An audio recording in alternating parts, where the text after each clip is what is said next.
What sort of typical answers are people giving on it? Perfect. Apparently that's still on point. Bristolian. And as he was putting the phone down, heard him call me a so yeah, that was interesting. Well, this job specifically.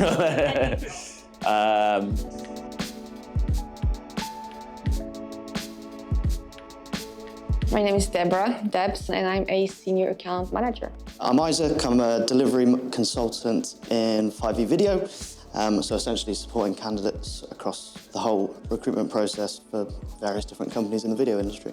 So my name's Alid Corcoran, and I am the head of our European division at the moment. So basically do recruitment for our European clients, mainly on a permanent basis. My main focus is France, so placing embedded software and C++ engineers into our French clients, but also work with a few other companies across Europe as well.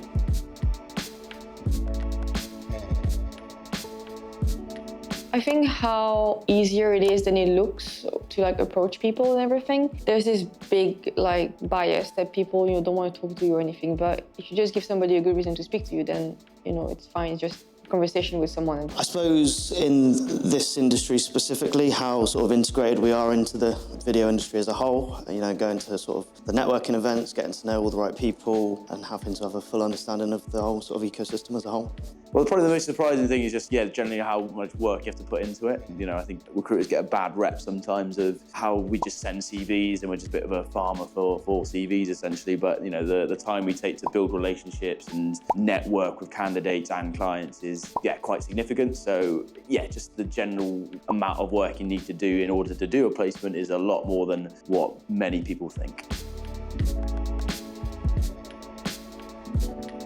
I guess one of the myths is that recruiters kind of sit around waiting for jobs and kind of just place people just as a luck kind of thing. But there's actually a lot more hard work that goes behind the scenes, let's say. I think this is something that I thought when coming into it is that everyone's kind of an in-your-face salesperson, and that's not really what it is at all. It's, I suppose, much more sort of diverse group of people across not just this business, but I suppose the industry as a whole.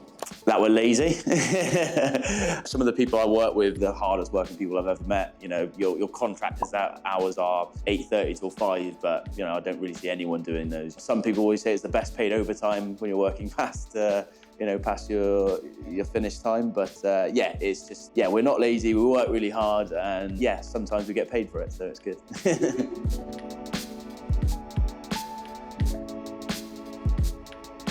I don't actually need to do any courses before. So when I was rethinking my career and everything, wanted to get into recruitment, got my first job, and in the month leading up to my first job, when I was still in transition, I just thought, I need to do an AppSco course and train myself up. But every place that you go to basically will give you the proper training and will just give you the right tools to do your job. Take your time, and then you're going to train up in your job basically. Because I did get warned about it. I think everyone does before they go into recruitment, but it's probably just about the highs and lows of it all.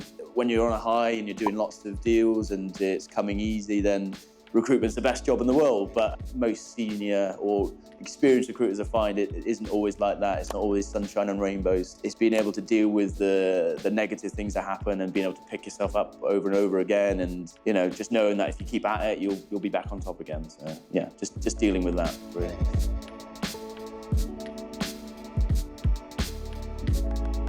Tough. Juggling. Stressful.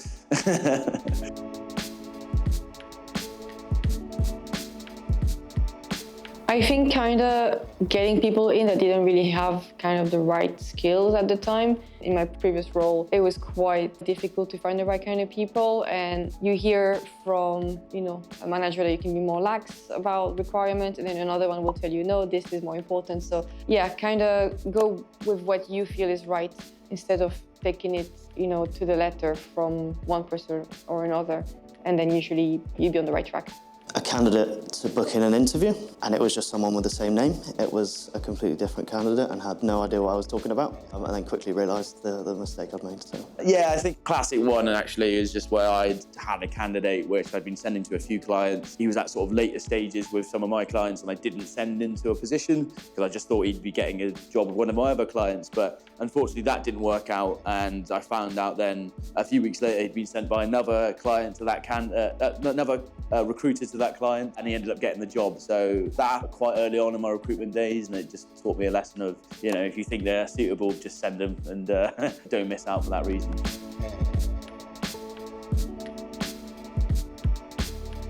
You're gonna have to beep this because that's rude. Okay, that would be good then.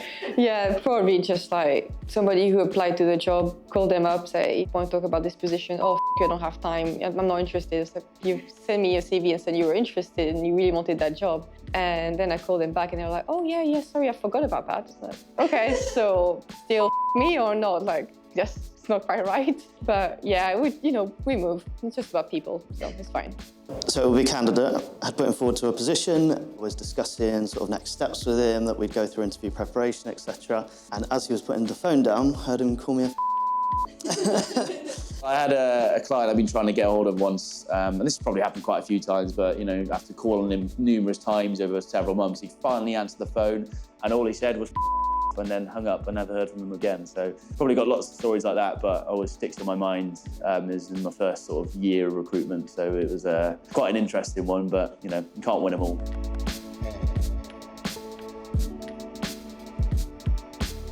Just ask people for help a little bit more, and instead of just struggling on your own. You know, your teammates are there to help you. Everybody in the office, in the other teams are there to help you as well. Even if asking for help can be quite difficult, and because, you know, can feel like I should not be doing that because I should be doing, you know, should be an adult enough to do my job and all that. But I think realizing that it's okay to ask for help for something is a big step as well. So probably just, ask for help. A lot to learn, stick at it, and you'll do well.